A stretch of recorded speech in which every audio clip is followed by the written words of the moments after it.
शिवोहम।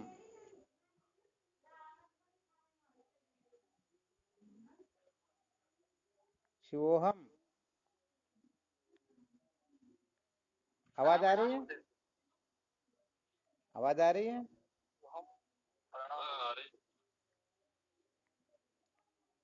अपना क्या विषय चल रहा था?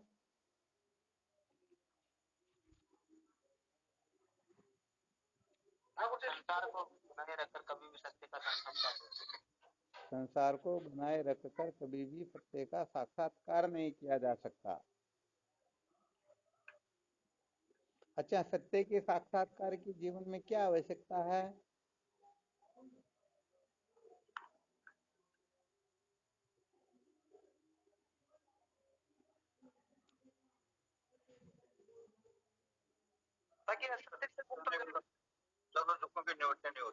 क्या बात है! अपना जब 1 वर्ष पहले जो अपना ये कार्यक्रम चला था उसमें सर्वप्रथम यही सिद्ध किया गया था, सत्य को जाने बिना कभी भी दुखों का अंत होता ही नहीं। अर्थात सत्य को जान करके ही जीव सर्व दुखों से सदा सदा के लिए छुटकारा प्राप्त कर सकता है। अर्थात समस्त प्रपंच का जो अतिक्रमण है, समस्त प्रपंच का जो चिंता भाव है, सर्व दुखों की निवृत्ति और परमानंद की जो प्राप्ति है, वह केवल और केवल मात्र सत्य के साक्षात्कार से ही संभव है। इसके सिवाय न भूतो न भविष्यति, न कोई साधन पहले कभी हुआ न कभी आगे होगा। तो सत्य को जान करके ही सर्व दुखों से छुटकारा प्राप्त किया जा सकता है। तो यहाँ पर कुल मिलाकर के जो सचमुच में सर्व दुखों से सदा सदा के लिए छुटकारा चाहता है, तो केवल और केवल मात्र सत्य के साक्षात्कार के सिवाय, सत्य की जिज्ञासा के सिवाय किसी को महत्व देगा ही नहीं। तो यहाँ पर जो साधक सत्य के साक्षात्कार के लिए प्रवृत्त होते हैं, उनके सामने सर्वप्रथम एक ऐसी शर्त रखी जाती है, यदि उस शर्त को ठीक ठीक पूरा कर ले तो निश्चित रूप से वह विद्या के बंधन से मुक्त हो सकता है। वरना सच्ची बात है, कल्प कल्पांतर तक कुछ भी क्यों न करता रहे, सचमुच में वह कभी भी सुखों से मुक्त हो सकता ही नहीं। आ गया समझ में? और वह शर्त कौन सी थी?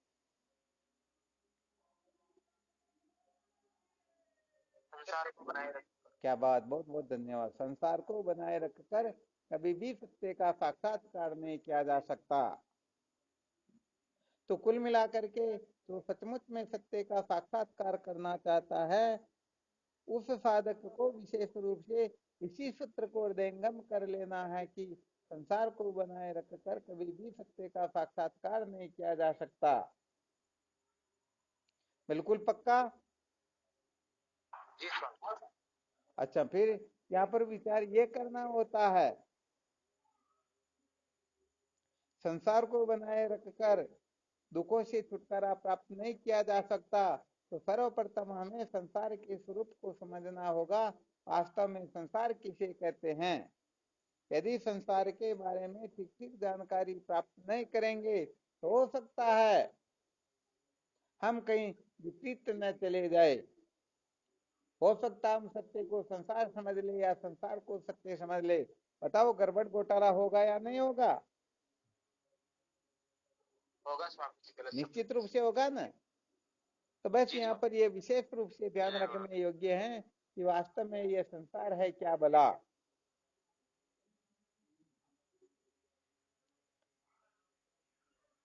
अच्छा, संसार किसे कहते हैं?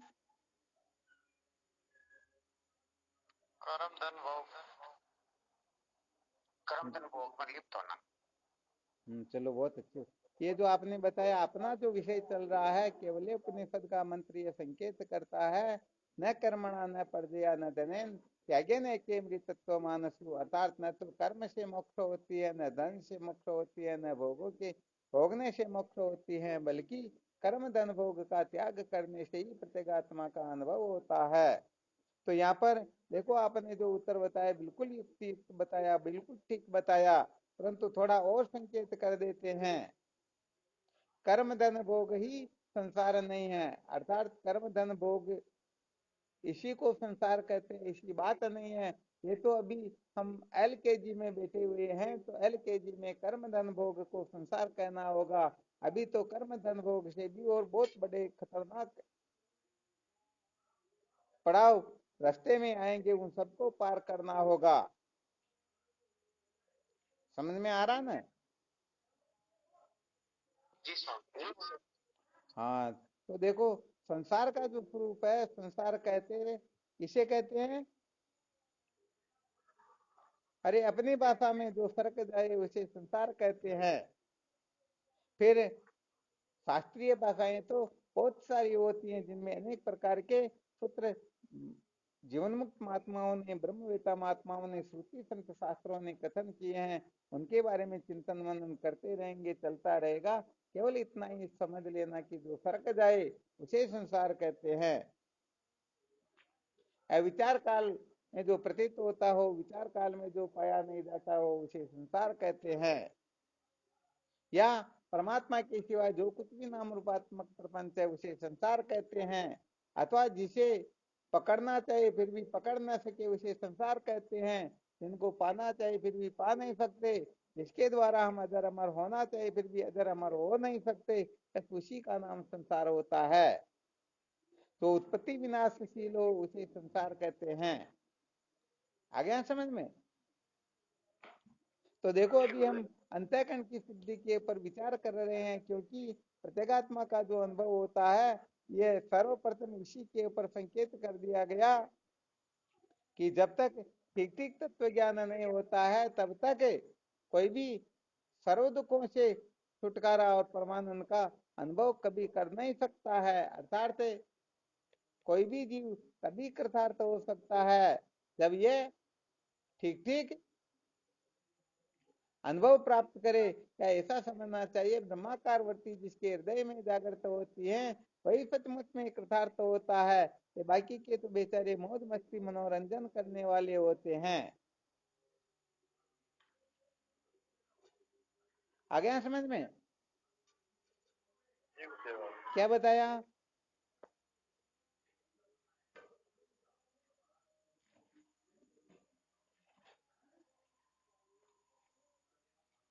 चलो, ज्यादा याद नहीं रहा, फिर भी इतना तो याद रहा ना, संसार किसे कहते हैं?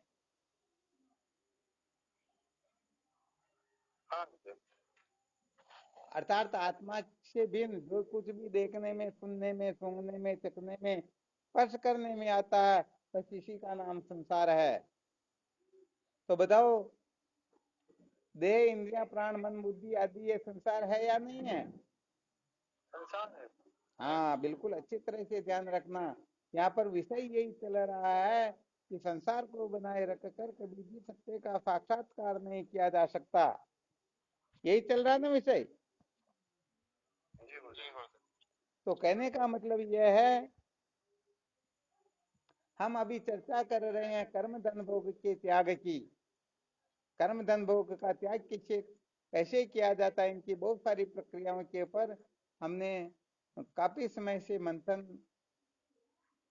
कर ही रहे हैं। वैसे कर्म धन भोग का निश्चित रूप से कैसे त्याग करे, विहित रूप से कैसे इसे ग्रहण करे, और ठीक ठीक प्रकार से इनका त्याग कैसे होता है। तो ये कहने का मतलब, कर्म धन भोग का जो त्याग होता है, यदि कोई कर्म धन भोग का त्याग कर दे, परंतु कर्म धन भोग जिनसे सिद्ध होता है, यदि उनका त्याग न करे, तो बताओ संसार का त्याग हो गया क्या?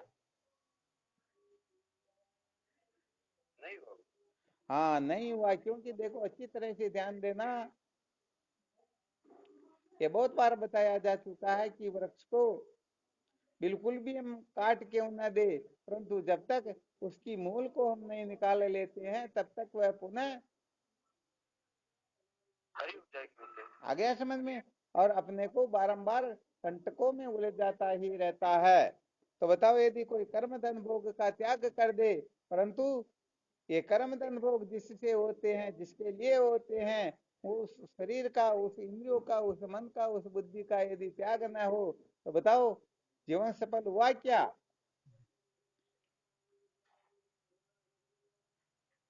नहीं हुआ। नहीं हुआ ना? तो यहाँ वास्तव में मूल मर्म तो यह है, असली बात तो यह है इसके लिए कहते हैं चित्त में वह संसार है। अरे ये चित्त ही संसार है। तो जब तक इस चित्त पर जय नहीं हो जाती है, जब तक इस अंतःकरण का ठीक ठीक प्रकाशवाद नहीं हो जाता है, तब तक समझना चाहिए कि वास्तव में अभी तक हम कृतार्थ नहीं हुए हैं। तो कर्म धन भोग का त्याग करके फिर यदि हम देह को, इंद्रिय को, प्राण को, मन को, बुद्धि को बनाए रखना चाहते हैं, तो फिर यहाँ पर वही सूत्र लागू हो जाएगा। कौन सा सूत्र? संसार को बनाए रखकर सत्य का साक्षात्कार नहीं किया जा सकता। अरे कर्म धन भोग को हम बनाए नहीं रखना चाहते हैं, परंतु देह इंद्रिया प्राण मन बुद्धि को बनाए रखना चाहते हैं, तो बताओ संसार को बनाए रखने का ही आग्रह हुआ या और कोई हुआ? संसार को बनाए रखने का आग्रह। आ गया समझ में? हाँ, इसीलिए भाई देखो, वास्तव में बात यह है, ज्यादा आलतू फालतू न समझ करके मूल मर्म हमें समझना है। क्योंकि जब पुत्र बता दिया गया, ये 2 पुत्र 13 महीने से इसी पर चिंतन मनन हो रहा है कि सत्य को जाने बिना दुखों का अंत होता ही नहीं। ये पहला पुत्र था। और दूसरा पुत्र था, संसार को बनाए रखकर कभी भी सत्य का साक्षात्कार नहीं किया जा सकता। तो सर्वप्रथम अच्छी तरह से निश्चय कर लो, मुझे सत्य का साक्षात्कार करना है या नहीं। यदि सत्य का साक्षात्कार करना है तो फिर जो असत्य है, बताओ, असत्य को सत्य जानना होगा या नहीं जानना होगा? जानना होगा। अच्छा, असत पदार्थों को हम असत पदार्थ जानने के बाद में उनका त्याग करेंगे या उसको बनाए रखेंगे? त्याग करेंगे। हाँ, तो वास्तविक बात यहाँ पर यही है कि ये सारा का सारा संसार ही है। अतः इनको कोई बनाए रखने का आग्रह करता है तो समझ लेना चाहिए अभी तक वह सचमुच में सत्य का साक्षात्कार नहीं करना चाहता, बल्कि वह बेचारा, वह तो मनोरंजन का ही ग्राहक है। वह तो मनोरंजन ही चाहता है, वह तो मनोरंजन के पीछे पागल हो रहा है। इसलिए बहुत अच्छी तरह से हमें इस रहस्य को समझना है कि कहीं हम गड़बड़ घोटाला तो नहीं कर रहे हैं। देखो, थोड़ा आपको एक और विशेष संकेत कर देते हैं, नोट भी कर लेना, क्योंकि ध्यान में अभी आया, पहले आया नहीं था, वरना आपके लिए मैसेज लिख लेते हैं। चलो, फिर भी नोट करना चाहिए, वह कर सकते हैं। इसके साथ में एक पुत्र और है, वो थोड़ा विशेष है, उसको भी बता देते हैं। यदि उसका भी अच्छी तरह से ध्यान रखेंगे तो सचमुच में वह सत्य के साक्षात्कार के योग्य हो जाएगा। वरना सच्ची बात है, भरोसे मत रहना, यह विद्या के बंधन से मुक्त होना टेटे में करने वालों के वश की बात है ही नहीं।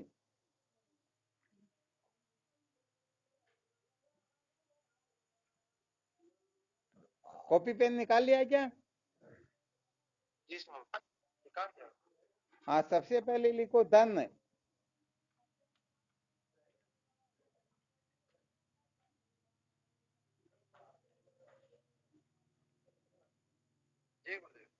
दूसरा लिखो सहायक।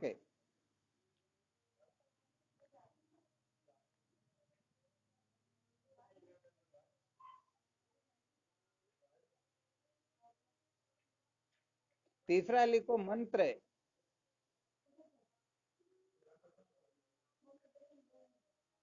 चौथा लिखो औषधि।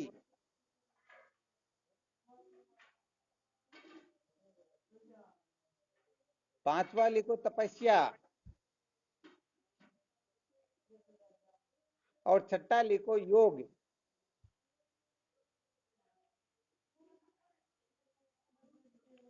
धन, सहायक, मंत्र, औषधि, तपस्या और योग, इनसे जो सामर्थ्य प्राप्त होती है, वह सामर्थ्य कभी भी मृत्यु पर विजय नहीं प्राप्त करवा सकती।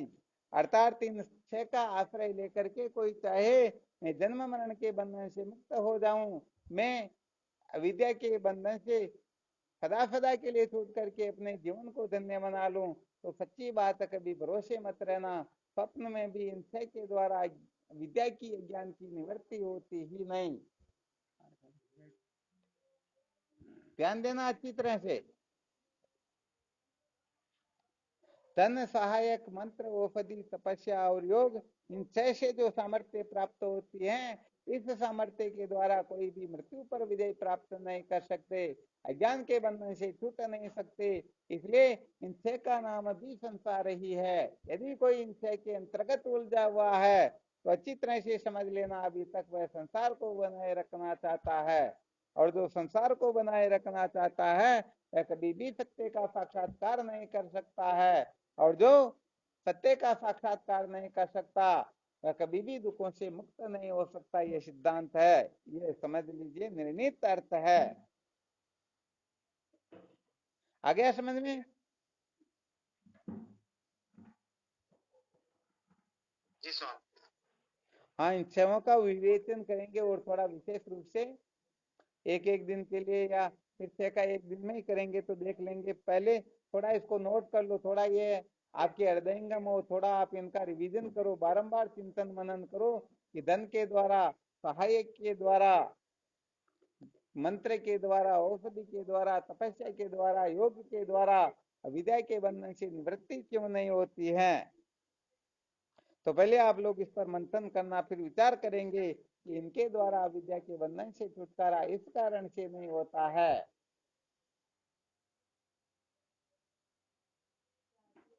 तो शायद ये रहस्य अच्छी तरह से समझ में आ रहा होगा कि संसार को बनाए रखकर सचमुच में कभी भी सत्य का साक्षात्कार नहीं किया जा सकता। तो हमें केवल मात्र इतना ही करना है कि हम कहीं इस संसार को बनाए तो नहीं रखना चाहते हैं, तो इस शरीर को बनाए रखना चाहते हैं, इंद्रियों को बनाए रखना चाहते हैं, मन बुद्धि को बनाए रखना चाहते हैं। मन बुद्धि को बनाए रखने का नाम, मन की जो जो कल्पनाएं होती हैं उन कल्पना को परम सत्य समझे और उनके पीछे पागल होकर के संसार अरण्य में भटकते रहे। बुद्धि की जो भी जानकारियां हैं वो सारी की सारी जानकारियां क्या है, वास्तव में कोई उनका औचित्य नहीं है। फिर भी इस अभिमान में बैठे रहे कि मैं जो जानता हूँ वो इस संसार में कोई नहीं जानता। अरे अपनी जानकारियों का कोई महत्व नहीं होता है। यदि अपनी जानकारियों से किसी का कल्याण हुआ होता तो अनादिकाल से लेकर के वर्तमान समय तक हमारा जो ये कहने का मतलब बहुत बड़ा जो नुकसान हो रहा, बहुत बड़ा गड़बड़ घोटाला हो रहा है, ये शायद कभी का मिट गया होता। इसलिए जो देह को, इंद्रिय को, प्राण को, मन को, बुद्धि को महत्व दे करके इनको फजाने के लिए, इनको श्रेष्ठ सिद्ध करने के लिए, या इनके लिए कुछ आग्रह परिग्रह रख करके फिर साधन भजन की ओर प्रवृत्त होते हैं, वेदांत विचार की ओर प्रवृत्त होते हैं, या किसी भी प्रकार से कहीं प्रवृत्त होते हैं, तो समझ लेना चाहिए कि सचमुच में हम अंधेरे में ही हैं। देखो, श्रुति माता का संकेत कर देते हैं आपको। केनोपनिषद का इस प्रकार से कथन है, यदि मन्य से सुवेदेति ब्रह्मेवापि नूनम। यदि कोई ये कहता है कि मैंने अच्छी तरह से परमात्मा का साक्षात्कार कर लिया, मैंने परमात्मा को अच्छी तरह से जान लिया, तो समझो अभी तक उसने कुछ जाना ही नहीं। उसने एक छोटी सी चीज को ब्रह्म जाना है, अभी तक वह कल्पना में उलझा हुआ है। वास्तव में जिस समय अविद्या के बंधन से छुटकारा होगा उसमें तो घटनाएं कुछ और ही घटित हो जाएगी। इसीलिए साफ साफ बताया गया है, यशा मतम तस्य मतम मतम यश्य न वेदस।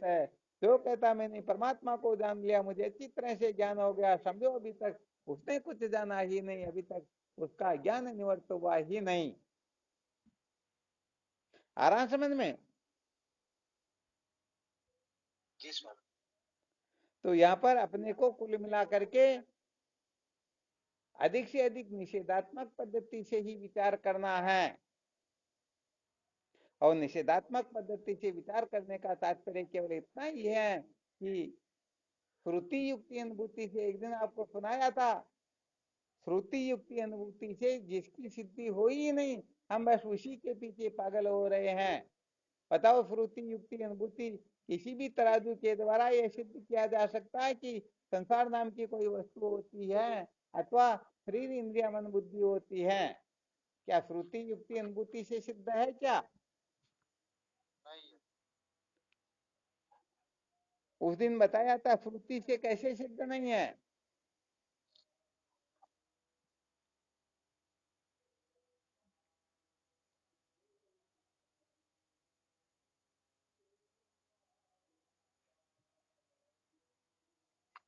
श्रुति से सिद्ध होता तो वो ये सुषुप्ति अवस्था में ले नहीं होता। नहीं, ये थोड़ी गड़बड़ हो गई यहाँ पर। श्रुति का मंत्र ऐसा श्रुति का संकेत करना जिस श्रुति में ये सिद्ध किया गया है कि परमात्मा के सिवाय कोई दूसरी वस्तु नहीं है, ये कहने का मतलब अनुभव प्रमाण हो सकता है।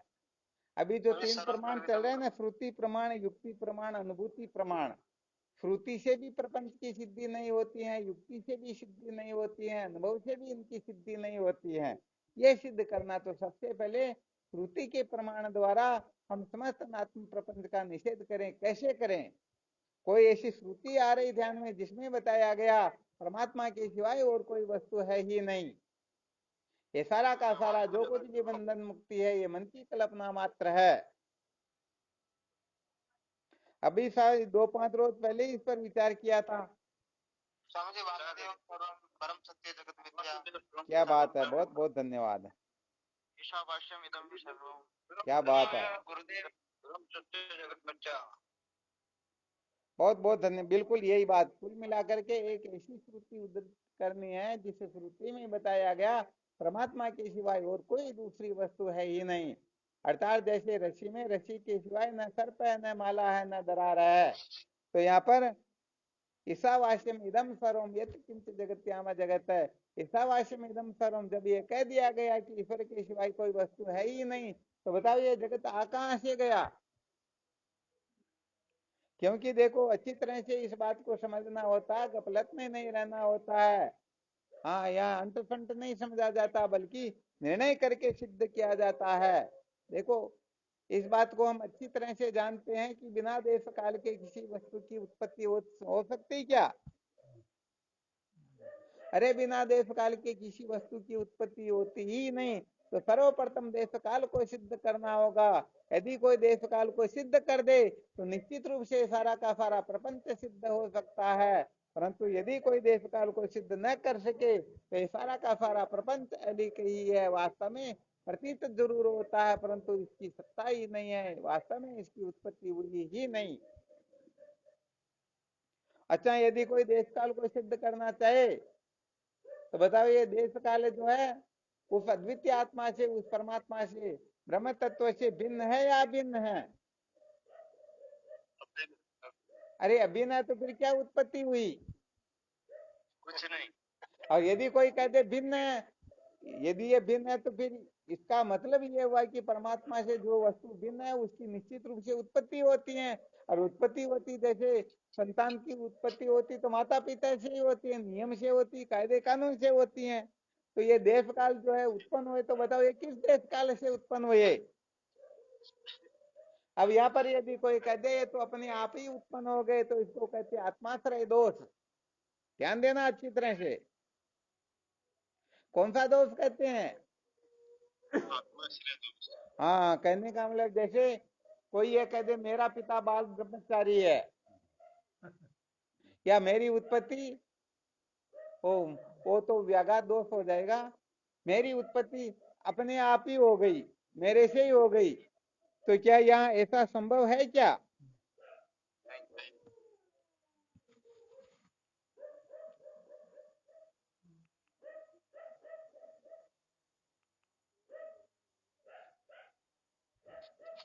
अच्छा, अब यहाँ पर कोई कह दे देखो ये देश काल जो है किसी दूसरे देश काल से उत्पन्न हुए, फिर उनसे पूछ ले बताओ वह देश काल किसे उत्पन्न हुआ? तो भाई वह इससे हुआ। जैसे तुम्हारी उत्पत्ति किसे हुई? मेरे पिता से। तुम्हारे पिता की उत्पत्ति किसे हुई? मेरे से। तो यह संभव है क्या? नहीं है स्वामी। तो यहाँ पर यह संभव नहीं है। कहने का मतलब देश काल की उत्पत्ति अपने आप ही हो गई, इसको आत्माश्रय दोष कहते हैं। और इस देश काल की उत्पत्ति उससे हुई और उसकी इससे हुई, इसको कहते अन्योन्य आश्रय। ये तो इसके आश्रय और वह उसके आश्रय, तो इसको कहते अन्योन्याश्रय दोष। अच्छा, इस अन्योन्याश्रय दोष से बचने के लिए कोई ऐसा कथन कर दे कि पहले की उत्पत्ति दूसरे से, दूसरे की तीसरे से, फिर उनसे पूछ लिया जाए बताओ तीसरे की किसे? तो पहले से हुई, इसको कहते चक्री का दोष। कि जैसे तुम्हारी उत्पत्ति किससे हुई, मेरे पिताजी से, तुम्हारे पिताजी की उत्पत्ति किससे हुई कि मेरे दादाजी से, तुम्हारे दादाजी की उत्पत्ति किससे हुई तो मेरे से हुई। तो क्या वो ऐसा हो सकता है क्या? एक प्रकार का चक्र बन गया। जैसे पहले एक सूत्र बताया था ना, जैसे समझो किसी साइकिल का नट घूम गया, उसे पूछा रे भाई नट कहाँ पर घुमा, तो जहाँ पर साइकिल चलाई थी कि साइकिल कहाँ पर चलाई, जिस जगह पर नट घूम गया। अब बताओ कल्प कल्पांतर तक ये चलता रहेगा या कहीं अंत आएगा इसका? अरे ये तो चक्र बन गया एक तरह से। फिर इस चक्री का दोष से बचने के लिए कोई ये कह दे देखो पहले की दूसरे से, दूसरे की तीसरे से, तीसरे की चौथे से, ऐसे करते करते अनंत तक चले जाए, तो इसको कहते हैं अनवस्था दोष।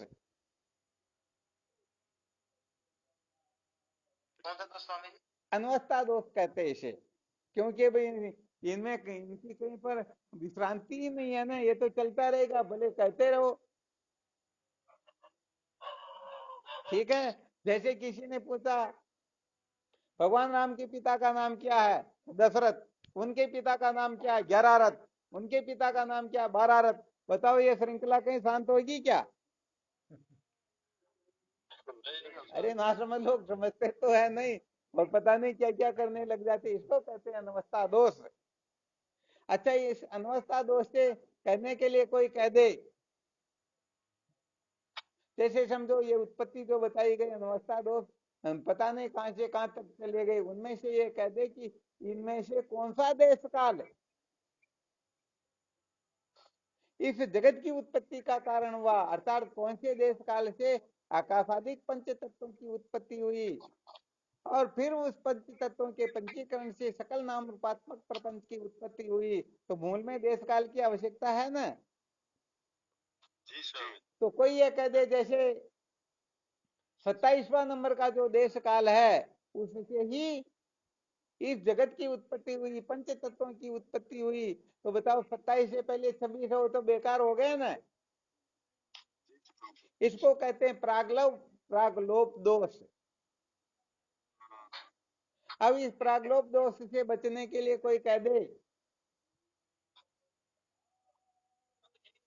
या मुझसे फिर प्रश्न कर लिया जाए, आपने जैसे बता दिया 37वें नंबर के देश काल से इस जगत की उत्पत्ति हुई, तो बताओ 37वें नंबर के देश काल से ही जगत की उत्पत्ति, पंच तत्वों की उत्पत्ति हुई, कैसे हुई?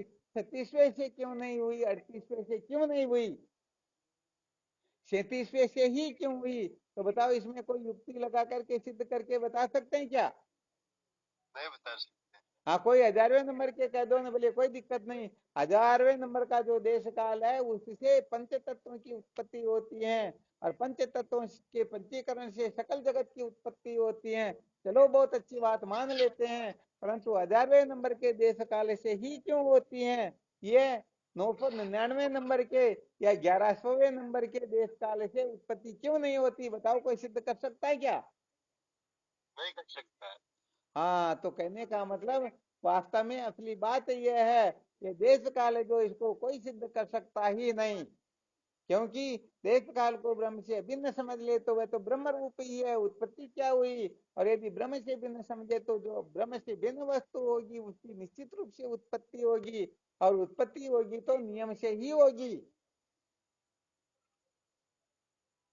आ गया समझ में?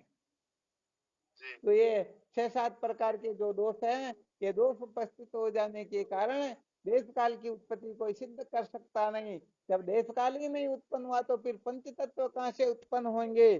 जब पंच तत्व ही नहीं है तो फिर किसका पंचीकरण होगा? और जब पंचीकरण ही नहीं हुआ तो क्या स्थूल शरीर, क्या सूक्ष्म शरीर, क्या कारण शरीर, क्या जागर स्वप्न सुषुप्ति अवस्था, क्या अन्मय प्राणमय मनोमय विज्ञानमय आनंदमय कोश, यह है क्या? नहीं। अरे तो श्रुति माता कह रही है ब्रह्म एवेदम सर्वम, ब्रह्म के सिवाय, आत्मा एवेदम सर्वम, आत्मा के सिवाय, वासुदेव सर्वम, वासुदेव के सिवाय, ईशावास्यम इदम सर्वम, ईश्वर के सिवाय, आत्मा के सिवाय, परमात्मा के सिवाय, चेतन के सिवाय अतोन्यदार्थम कुछ है ही नहीं। ध्यान देना अच्छी तरह से, ये श्रुति युक्ति अनुभूति से सिद्ध किया जा रहा है कि जो श्रुति युक्ति अनुभूति से सिद्ध हो सकता नहीं, यदि हम उसको महत्व दे करके बैठे हुए हैं तो समझ लेना हम संसार को बनाए रखकर फिर सत्य का साक्षात्कार करना चाहते हैं। कल्प कल्पांतर तक मौज मस्ती मनोरंजन करते रहो, ये स्वप्न में भी सत्य का साक्षात्कार होने वाला नहीं, किसी के भरोसे मत रहना। आ गया समझ में?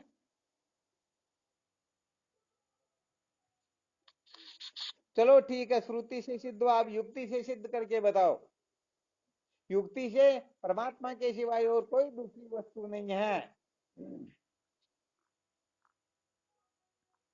जो आदि अंत में होता है वही मध्य में होता है। बहुत अच्छी बात है। तो सृष्टि की उत्पत्ति से पहले सदैव सौम्यात्मक राशि देखने वाला द्वितीयम ब्रह्म है सौम्य। इस सृष्टि की उत्पत्ति से पहले सजाते विजाते स्वगत प्रेत से रहित एक द्वितीय ब्रह्म ही था। तो बताओ, सृष्टि की उत्पत्ति से पहले द्वितीय ब्रह्म, सृष्टि के नाश होने के पश्चात अद्वितीय ब्रह्म, तो इसमें क्या है? अरे इसमें भी जो आदि अंत में होता है वही मध्य में होता है, जो आदि अंत में नहीं होता वह मध्य में भी। तो बताओ, सिद्ध हुआ या नहीं हुआ कि परमात्मा को छोड़ करके और कोई वस्तु है ही नहीं? Okay sir. चलो, इसको और भी कोई किसी प्रकार से सिद्ध करके बताना चाहते तो बता सकते हैं।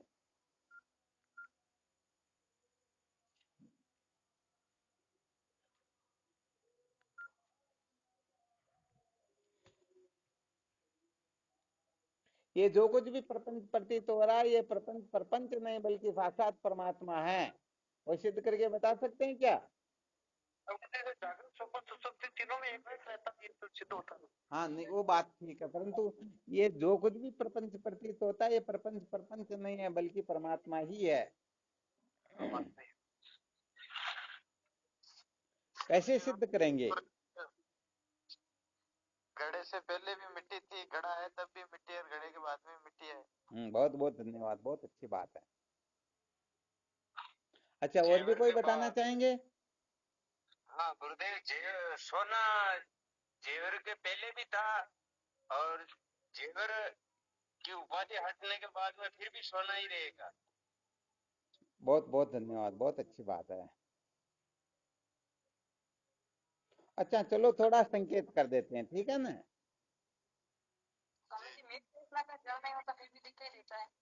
हाँ बिल्कुल दिखाई देता, सत्य है।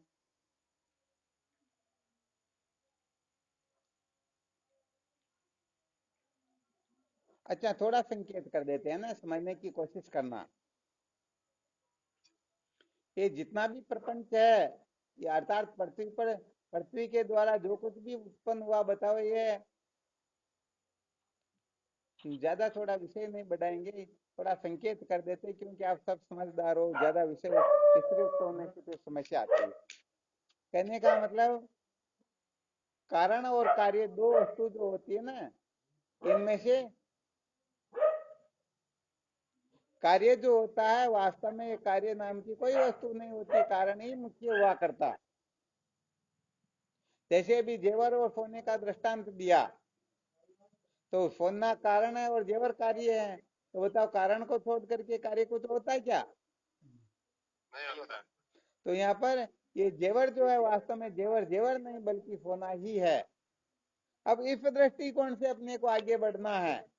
आगे बढ़ेंगे तो जैसे जेवर जेवर नहीं है बल्कि सोना है, ऐसे ही सोना भी सोना नहीं है बल्कि ये पृथ्वी है। फिर पृथ्वी पृथ्वी नहीं बल्कि ये जल, बस ऐसे थोड़ा आपको संकेत कर रहे हैं, ध्यान देना अच्छी तरह से। जी सर। ठीक है ना? तो इस प्रकार से अपन लय करते जाएंगे तो अंत में सिद्धि किसकी होगी? परमात्मा की। बस, बहुत धन्यवाद। ऐसे युक्ति से सिद्ध किया जाता है कि हम जो कुछ भी देख रहे हैं, अरे वशिष्ठ जी महाराज भगवान राम को ब्रह्म विद्या का उपदेश करते हुए कहते हैं, हे राम, जिसको तू देख रहा वह तू ही है। ध्यान देना अच्छी तरह से। हाँ, ये सूत्र यदि आप थोड़ा मंथन करोगे, विचार करोगे तो समझो हो गए कृतार्थ, फिर अलग से कुछ करने की जरूरत ही नहीं रहती है। ये भेद ही तो समस्त दुखों का मूल कारण होता है। हम अपने से बिन अणु मात्र किसी की सत्ता समझ रहे हैं, तब तक समझ लेना अभी तक हम अज्ञानी हैं। तो अपने से बिन समझो, चाहे परमात्मा से बिन समझो, चाहे आत्मा से बिन, अणु मात्र चाहे वो मिथ्या ही क्यों ना हो, फिर भी समझ लेना चाहिए अभी तक सत्य से 1 इंच नीचे ही हो, अभी तक सचमुच में जीवन धन्य नहीं हुआ, अभी तक कृतार्थता उत्पन्न नहीं हुई। ठीक है ना? तो इस प्रकार से समझ जाओगे, जो कुछ भी दिखाई दे रहा है ये परमात्मा स्वरूप ही है। फेन तरंग और बुध बुधे सब ही जल के अंग, नाम रूप सब ब्रह्म है चेतन सदा संग। आ गया ध्यान में? हाँ, तो अब आप विचार करते रहना, ऐसी कोई वस्तु है ही नहीं जो परमात्मा स्वरूप न हो। बात यह है कि नाम रूप का तो त्याग करना ही होगा। अस्ति भाति प्रियम चेती नाम रूप तु पंचकम, तत्र त्रयम ब्रह्म रूपम जगत रूपम द्वयम तथा। अस्ति भाति प्रिय सिंधु में नाम रूप जंजाल, लिखिति आत्म स्वरूप निज वे तत्काल निहाल। तो नाम रूप का आग्रह बना हुआ होता, बस नाम रूप को ही संसार कहते हैं, अस्थि भांति प्रिय को ही परमात्मा कहते हैं। अस्थि भांति प्रिय के साक्षात्कार का नाम ही सत्य का साक्षात्कार है, और नाम रूप को महत्व दे करके उनके पीछे पागल होकर के भटकते रहना, यही संसार को बनाए रखना है। ठीक है कि? तो ये युक्ति से सिद्ध हो गया, अनुभव से कैसे सिद्ध करोगे कि परमात्मा के सिवाय और कुछ है ही नहीं?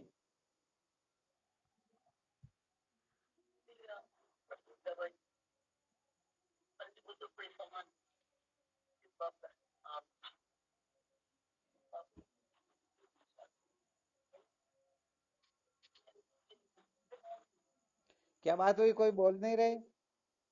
स्वामी जी जो जागृत करता है उसको परम नहीं हो पाता।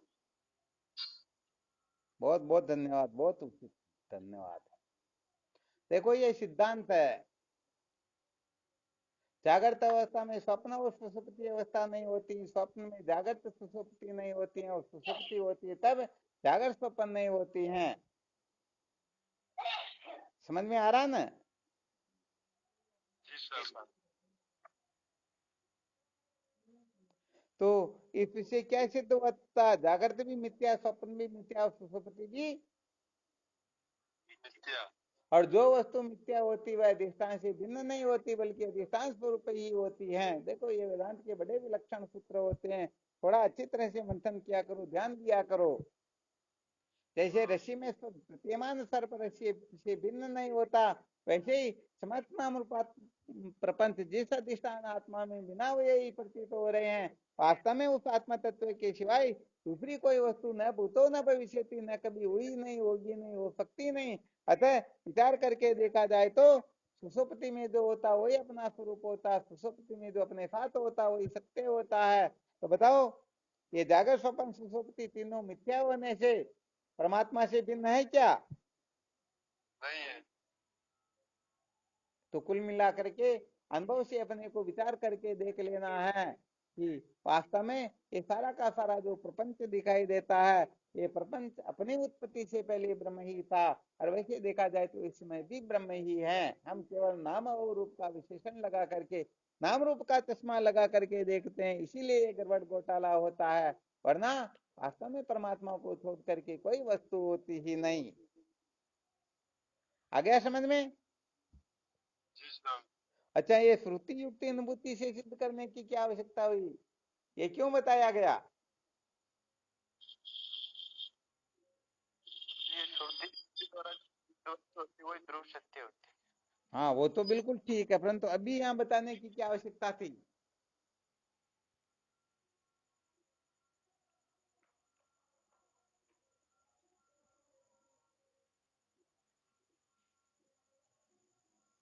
स्वामी जी जो थोड़ी युक्ति अनुभूति से सिद्ध नहीं है उसको जो महत्व देगा वो केवल मनोरंजन मात्र ही होगा। क्या बात है। ये दूसरे साधक क्या करते हुए, रमेश बहुत आगे बढ़ रहा है धीरे धीरे, और आप लोग पीछे हट रहे या कमजोर हो रहे, क्या चक्कर है? अरे कम से कम इनको देख करके पता नहीं, ये देखो कितने समय ड्यूटी में रहते क्या करते होंगे, और आप लोग बहुत फ्री होते हुए भी बहुत गड़बड़ कर रहे हो।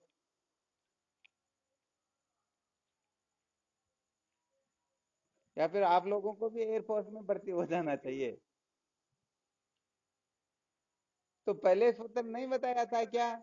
श्रुति युक्ति अनुभूति से जो सिद्ध न हो उसको यदि कोई बनाए रखना चाहता तो समझ लेना चाहिए वह अभी तक संसार को बनाए रखकर फिर सत्य का साक्षात्कार करना चाहता है। इसीलिए तो भी सिद्ध करके बताया, श्रुति से सिद्ध नहीं होता प्रपंच, युक्ति से भी प्रपंच सिद्ध नहीं होता है, और अनुभव से भी प्रपंच की सिद्धि नहीं होती। क्योंकि यदि स्वप्न सुषुप्ति सत्य होती तो जागृत में मिल जाते, और जागृत स्वप्न सत्य होते तो सुषुप्ति में भी इनका अनुभव होना चाहिए। तो बताओ, प्रपंच की सिद्धि हुई या ब्रह्म की सिद्धि हुई?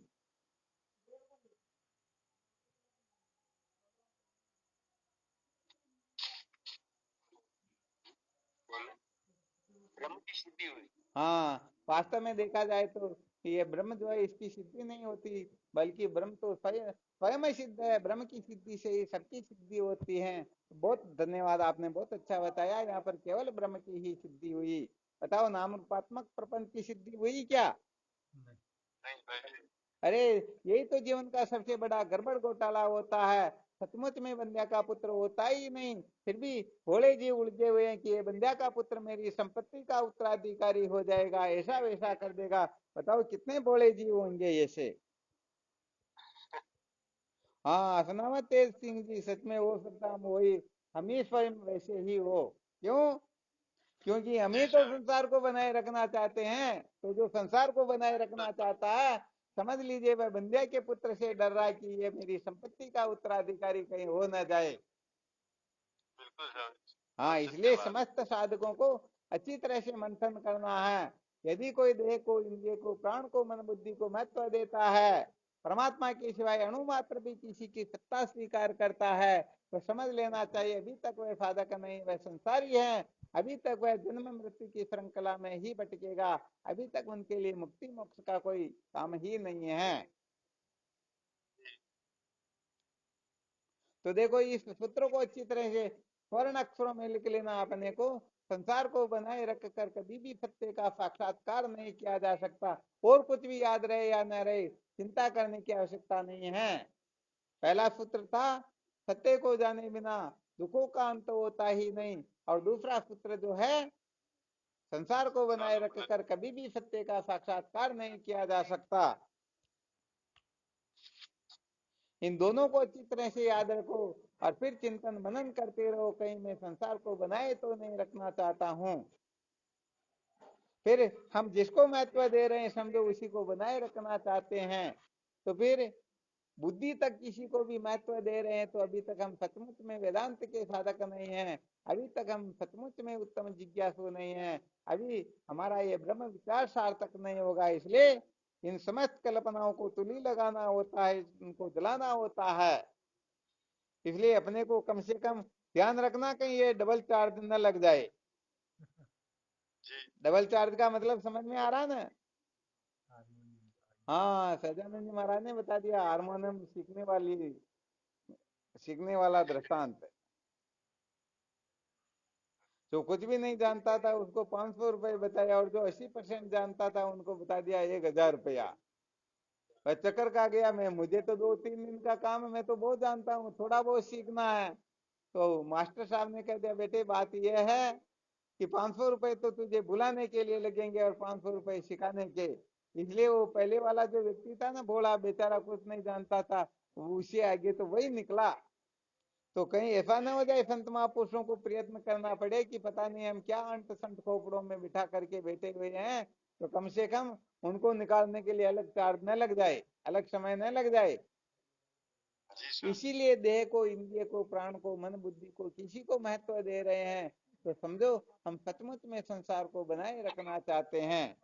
तो ये तो सच्ची बात कहें तो जिनका अंतिम जन्म होता है, ऐसे साधक इस जगह से ऊपर उठ सकते हैं, वरना मान बढ़ाई के पीछे कौन पागल नहीं होते हैं। वैसे देखा जाए तो कहते हैं ना, कंचन तजना सहज है, सहज प्रिया का ने, मान बढ़ाई ईर्ष्या दुर्लभ तजना। ये अरे, ये तो कहने का मतलब देव वासना लोक वासना इतनी खतरनाक होती है कि हम ब्रह्म विद्या भी प्राप्त करते हैं तो अपने शरीर को सजाना चाहते हैं, मान बढ़ाई चाहते हैं, हम दसों दिशाओं में अपनी ख्याति फैलाना चाहते हैं।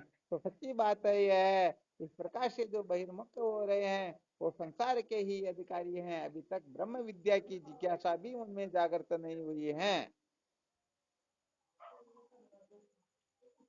अब इसमें कोई संशय हो तो पूछ सकते हो किसी भी प्रकार की शंका हो तो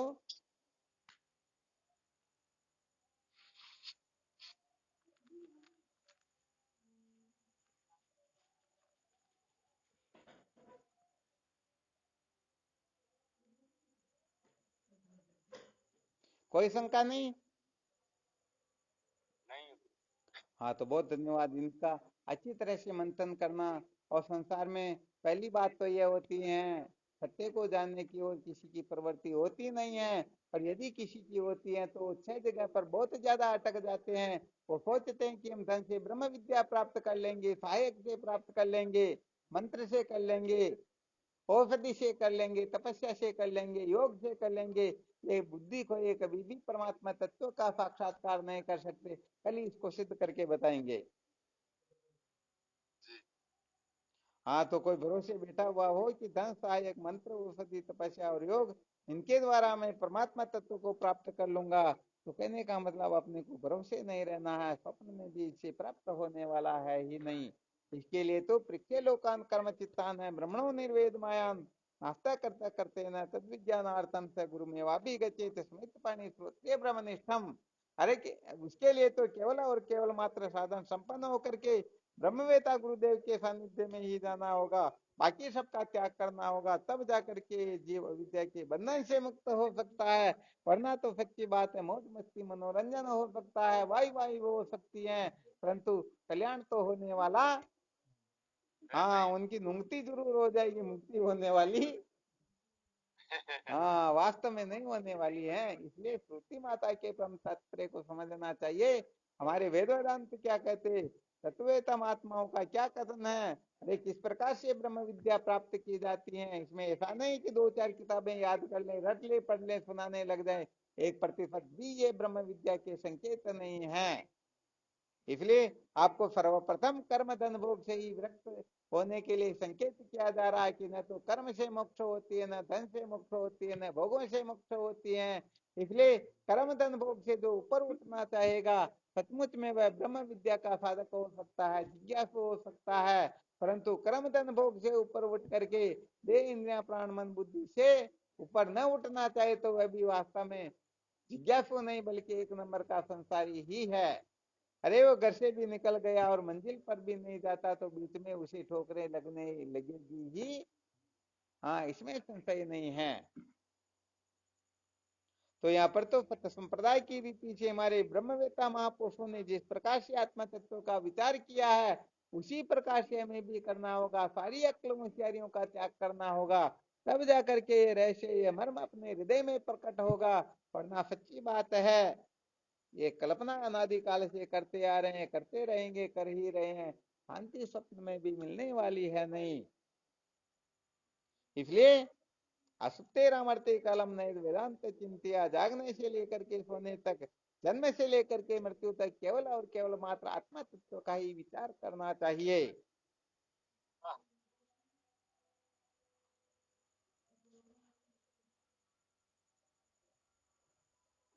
आ गया समझ में? बहुत बहुत धन्यवाद है। ये समझ में आ जाएगा तो समझो हम बहुत आगे बढ़ गए।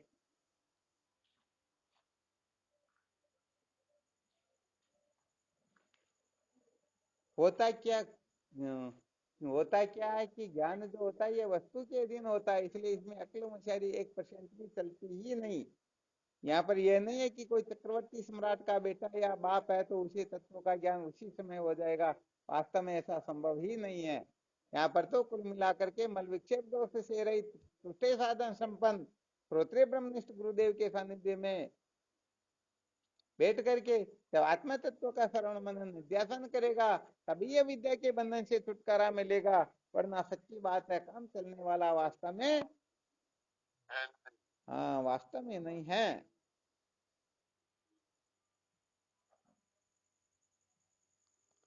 तो अपने को सबसे अधिक क्या मंथन करना, क्या विचार करना, क्या चिंतन करना, कौन बताएंगे?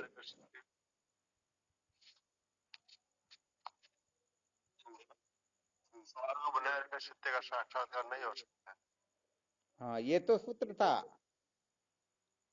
अरे थोड़ा और ऊपर उठो, कहीं मैं संसार को बनाए तो नहीं रख रहा हूँ, वो मेन सूत्र है वो तो।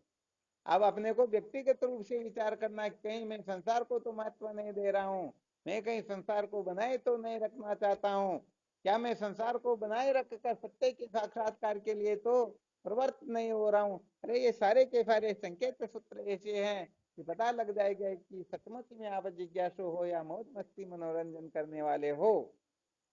तो ये सूत्र तो कहने का मतलब आप लोगों ने सुन लिया, अब इसको रटने लग जाओ, पढ़ने लग जाओ, कहने लग जाओ, और भले ही लोगों को रात दिन सुनाने लग जाओ, इससे कल्याण थोड़े होगा। हाँ, तो अपने को विचार करना कि कहीं मैं संसार को बनाए रखने के पीछे पागल तो नहीं हो रहा हूं। तो जो जितना देह को, इंद्रिय को, प्राण को, मन बुद्धि को महत्व देगा, जो जितना कर्म धन भोग को महत्व देगा, समझो वह उतने प्रतिशत ही संसारी हैं। तो मंथन किया करो, प्रतिदिन भले डायरी बना लो, हमेशा नोट करो, मैं 100% संसारी हूँ या 99% संसारी हूँ या 50% संसारी हूँ, क्योंकि जितना संसार को हम महत्व देते हैं उतने प्रतिशत हम संसारी हैं, ये पक्की बात है। तो कर्म धन भोग से शुरू कर देना चाहिए। कर्म के प्रति मेरी कितनी आस्था, धन के प्रति कितनी है, भोगों के प्रति कितनी है, यदि पूरी की पूरी बेटी हुई है तो पूरे के पूरे संसारी हो। बातें भले आकाश पाताल की करोगे, कोई बड़ी बात नहीं है, आप चाहो तो मैं आपको चाहे जितनी सुना दूंगा, कोई बड़ी बात नहीं है। कहो तो किसी ग्रंथ को इधर से बोलना शुरू कर देंगे और उधर पूरा कर देंगे, परंतु इससे यह निर्णय नहीं किया जाता कि ये सचमुच में तत्व जिज्ञासु है तो आप ब्रह्मवेता है। हाँ, ये बहुत अच्छी तरह से ध्यान रखना। एक छुपे हुए ऐसे सूत्र है कि ये तो सचमुच में महापुरुषों के सानिध्य में बैठकर विचार करते हैं तभी ये अनावृत होते हैं, पढ़ना करने का मतलब पता चलता ही नहीं है। क्योंकि आपको पहले बताया था ना, यदि किसी को ये कॉपी जांचने के लिए दे दी जाए, परीक्षा देने के बाद में भाई तुम्हारी कॉपी खुद जांचो, दूसरों की कॉपी भी तुम जांचो, तो भले खुद ने एक भी सही नहीं लिखा हो फिर भी 100 में 100 नंबर देगा, और दूसरों ने भले ही सब सही लिखे हो फिर भी 100 में से 2 नंबर देगा। तो खुद की कॉपी खुद की जांचनी हो तो बताओ 100 में 100 नंबर नहीं देंगे क्या? हाँ, यहाँ पर तो फिर इसीलिए श्रुति माता के कसौटी पर जो खरे उतरते हैं ना, श्रुति युक्ति अनुभूति से निर्णित वस्तु ध्रुव सत्य होती है। तो श्रुति युक्ति अनुभूति से जो ब्रह्म तत्व का अनुसंधान करते हैं, सचमुच में वे ही ब्रह्मवेता कहलाते हैं। और ऐसे ब्रह्मवेता महापुरुष ही जिज्ञासुओं को जन्म मरण की श्रृंखला से मुक्त करने में समर्थ होते हैं, बाकी सचमुच में स्वप्न में भी नहीं।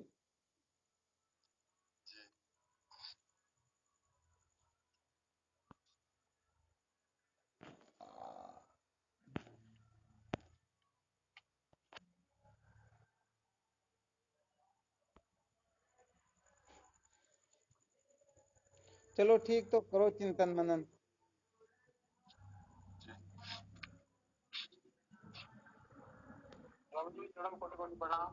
हाँ, शिवोहम, नमो नारायण, गुरुदेव आपके श्री चरणों में बारंबार प्रणाम, कोटि कोटि वंदन आपके श्री चरणों में गुरुदेव। हाँ, शिवोहम। हाँ, नमो नारायण, शिवोहम। प्रणाम है गुरुदेव को। शिवोहम, प्रणाम शिवोहम। शिवोहम, शिवोहम। भगवान के पावन चरणों में कोटि कोटि प्रणाम। शिवोहम। हाँ, शिवोहम। कोटि प्रणाम शिवोहम। हाँ, शिवोहम। हाँ, शिवोहम।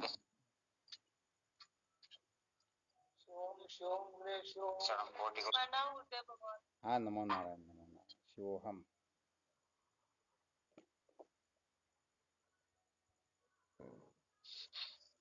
प्रणाम स्वामी जी आपके चरणों में कोटि कोटि शिवोहम।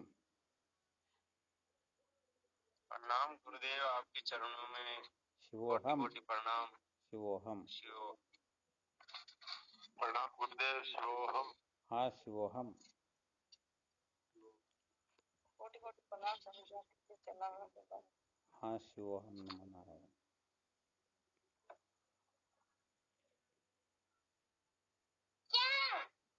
वो हम